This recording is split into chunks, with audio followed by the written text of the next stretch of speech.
Today we're talking about 9 reasons why people aren't singing in worship and what we as pastors and worship leaders can do about that. Hi, my name is Stephen Ainley. I've been worship leading for about 20 years, on worship team for maybe another 10 before that. And this is an original blog post that I saw about 10 years ago that has meant a lot for my ministry.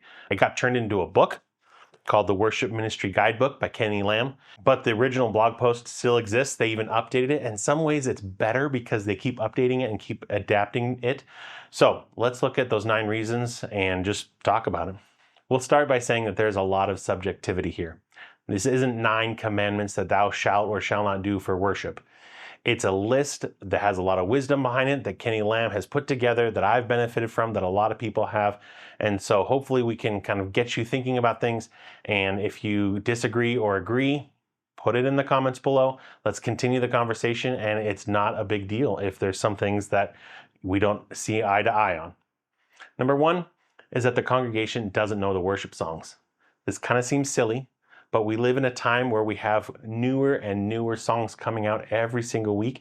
And there are a lot of people that like taking those songs and incorporating them into their Sunday worship sets. The problem with that is that you have newer and newer songs and you don't give the congregation time to learn them properly. They are too busy reading the lyrics rather than worshiping with their full heart.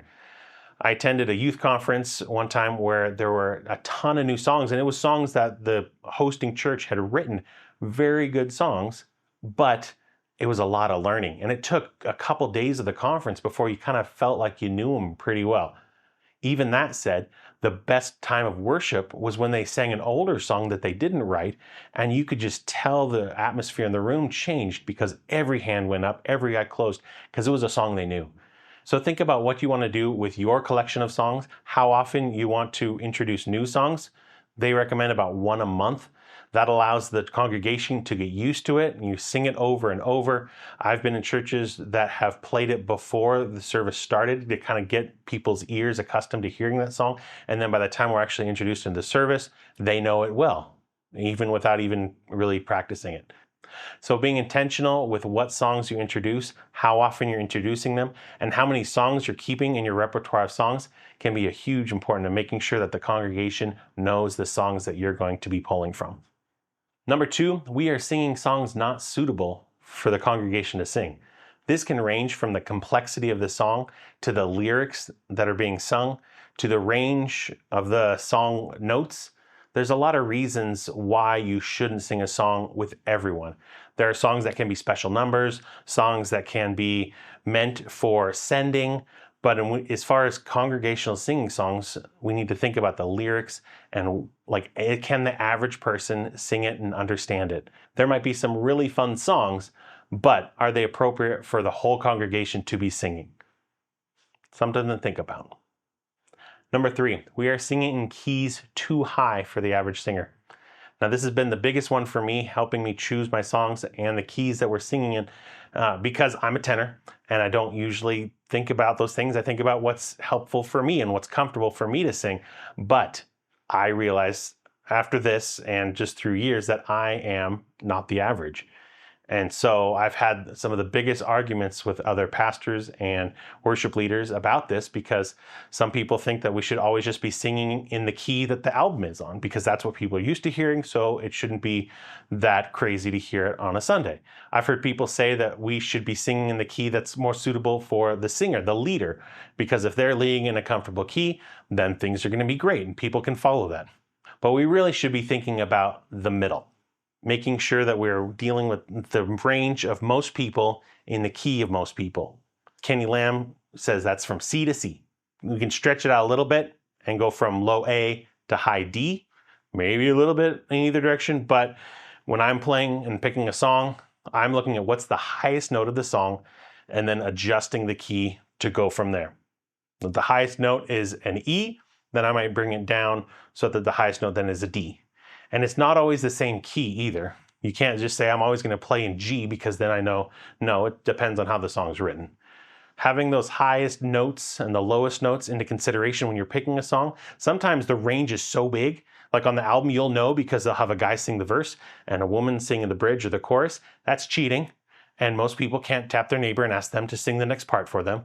So sometimes you have to bring up the verse a whole octave so that the range is within reason. Something to think about if you have a really cool song that you like, but you're feeling that most people can't sing it.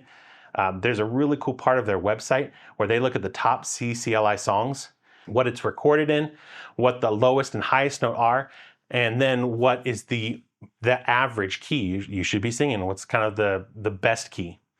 And again, subjective, but I've noticed that a lot of people appreciate when I lead worship because I'm picking those songs. Now, some people don't because they're in this range or they're in this range, they're not in the middle, but we got to try to reach everyone as much as we can. Number 4, the congregation can't hear the people around them singing. This is definitely another subjective thing, but if the volume is too loud, then people are not going to be able to hear anyone singing. They're not going to be able to hear themselves singing, and they're going to feel more like observers rather than participants of worship. On the other hand, if it's too quiet, they're going to hear themselves way too loud, and they're going to be timid and not want to sing loud to then drown out everything else. So keep that happy medium is an important part of getting the congregation singing. Number 5, we have created worship services that are spectator events, building a performance environment. This has everything to do with the lighting and the smoke and the AV and everything else that is very nice, but it creates more of a spectator event and a concert feeling than worshiping God feeling. It's a line that a lot of churches, in my opinion, have crossed, and then it's hard to kind of come back from that. So making sure that people know that they're supposed to be actively involved, not just with your words, but also what you're putting your time and energy into on the stage. What's getting the focus? What's getting the budget? Where are you putting your time and effort in creating that environment? You want to be doing things well, but you don't want to be doing it so well that it becomes a concert. Number 6, the congregation feels they're not expected to sing. A lot of this can be a combination of things we've already talked about. Song choice, key choice, how the stage is presented, what you are doing up on stage. All portrays to the congregation whether or not they're supposed to be involved with this. You can have examples of singers showing what to do. You could be walking the congregation through songs, inviting them into different parts. Sometimes you might even say, let's go do that chorus again or the bridge. Sometimes that comes across as unprofessional, but you are including the congregation with your worship and letting them know that, hey, it's important for me that you know where we're going. That can even be something as simple as making sure the slide words are popping up at the right time, that they're not waiting. If there's a delay, making sure you're getting ahead of that delay so that they can read the next few words before they're supposed to be singing them. So making sure that you're building an atmosphere that the congregation knows, hey, I'm up here worshiping, but you are joining me as well in this. I'm not just singing by myself. I'm leading you. So being that leader in the congregation or to them. Number 7, we fail to have a common body of hymnity, meaning the songs that we sing are so unique to our church that if a visitor comes, they know none of them. So it might be good to actually make sure that a good chunk of your songs are songs that are popular for the day, whether they're new songs on the radio or there's top CCLI songs, which again can be some pretty old songs, but those are songs that the chances of people knowing are true. We've all visited churches where we absolutely knew none of the songs.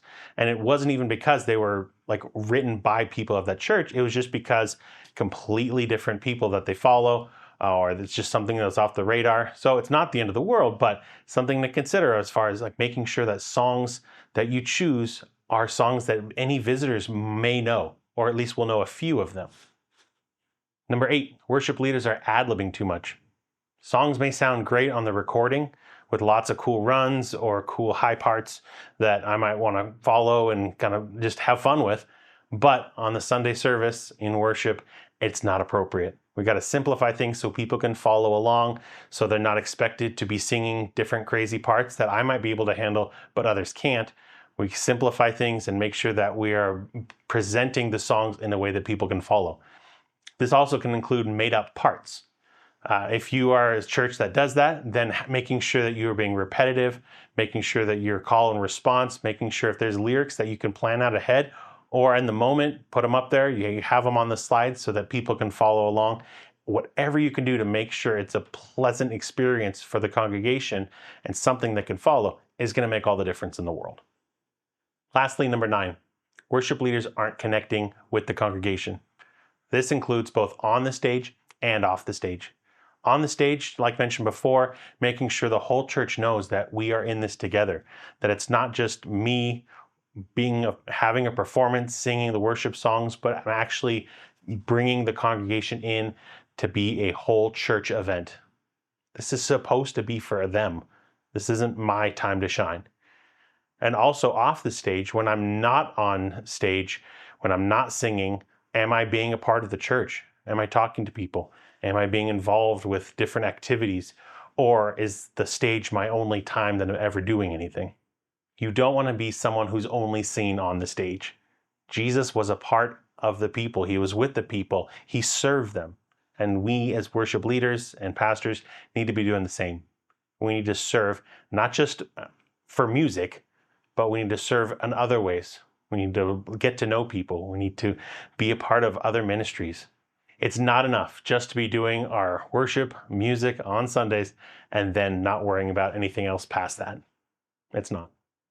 And that is the 9 things why people aren't singing in worship and what we can do about it. The book is the Worship Ministry Guidebook. Very good, by Lamm. You can also check out their blog on renewing worship, links below. The blog has a lot of cool stuff in it, links to other things, and looking at the top CCLI lists and everything. If you feel we are way off base on some things, comment down below. This is just the start of the conversation. It's just meant to be getting you to think about what you're doing and why you're doing it. Why you're picking the songs, why you're picking the keys, and being intentional with that. So again, I'm Stephen Ainley. Thank you for joining me today.